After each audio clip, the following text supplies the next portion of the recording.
Hey guys, it's Lisa Magoulas, aka the Cookin' Mama. Today I'm going to make cashew bechamel.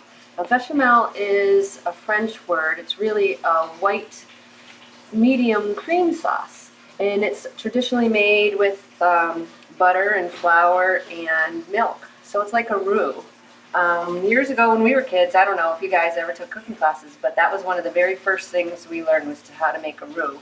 Um, or Bachemel is what it's called now. So today I'm doing a vegan one. I'm not using any dairy, and I'm not using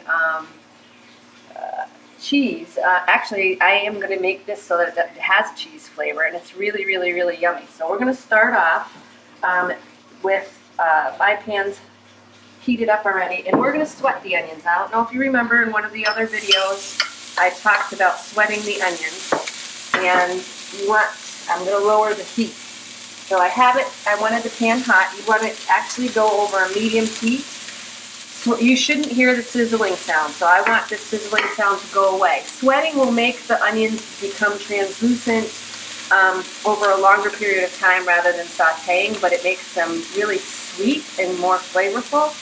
Because this is a white sauce, we don't want these onions to get caramelized. So that's another reason why we want to sweat them instead of saute them. So I'm going to sweat them. It's going to take probably 8, 9, 10 minutes. So we'll be back.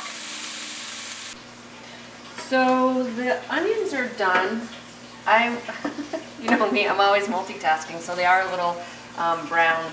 It's not going to affect the flavor at all. It's just going to add color to the cream sauce.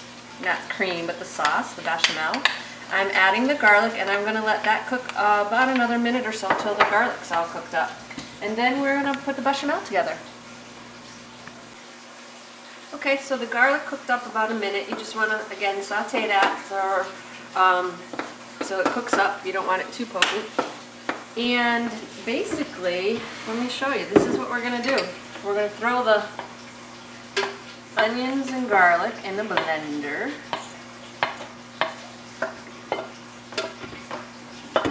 So see, when you make a traditional bechamel, you know, the key is you want to get it to like a medium thickness, so you have to really keep stirring the butter and the milk and the flour. With this, it's actually a little easier because we're just throwing everything right in the blender. So your onions, your cashews that have been soaked for 5-6 hours. You can see these are a little brown because I actually soaked mine yesterday and just put them in the fridge. You have to take them out of the liquid and put them in the fridge. And then you have your vegetable stock.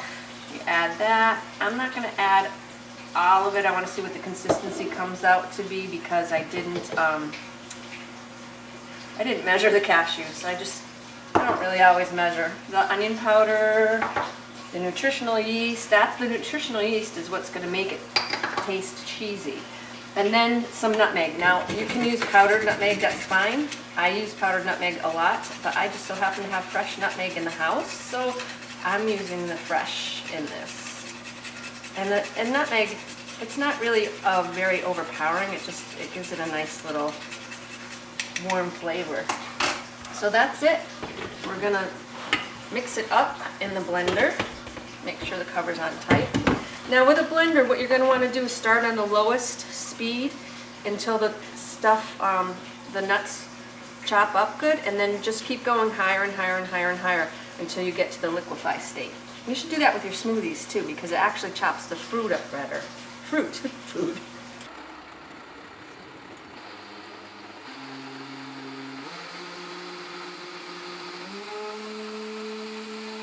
Okay, I'm going to check the consistency on this.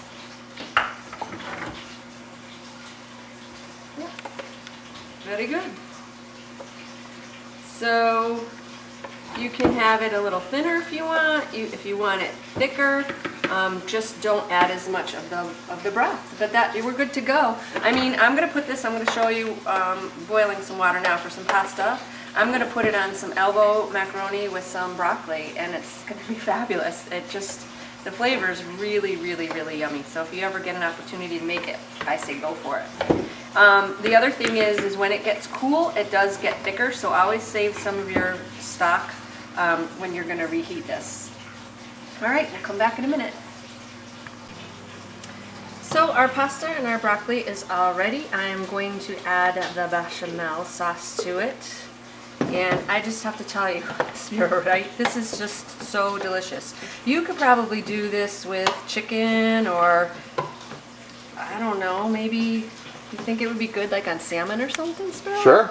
Salmon, shrimp. Yeah, you could throw shrimp in it, you know, but I'm just happen to be putting it on pasta, but that's the way we like it. And this is quinoa pasta. So it's really good.